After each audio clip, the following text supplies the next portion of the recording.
দেখ তোর একটা বিস্কুট পর্যন্ত নয়।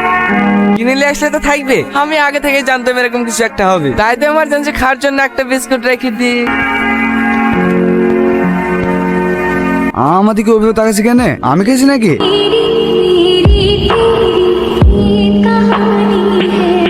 আমাদেরকে না বলি একটা সব বিস্কুট খেয়েছি। আমি একা খাবো কেন? আজিজও তো খাইছে। তোরা এত স্বার্থপর বন্ধু, আমাকে নালি সব বিস্কুট খেয়ে নিলি। মাংস রান্না সেন্ট লাগছে না? হ্যাঁ, এইদিকে খিদের জ্বালায় মরছি আর দাদু মাংস সেন্ট শুনাইছে। কথায় আছে মাংস সেই না পাইলে চুরি করে খাও। অনেক দিন ছাগলের মাংস খাইনি, আজকে মজা করে খাবো। এই সময় আবার কে আসলো?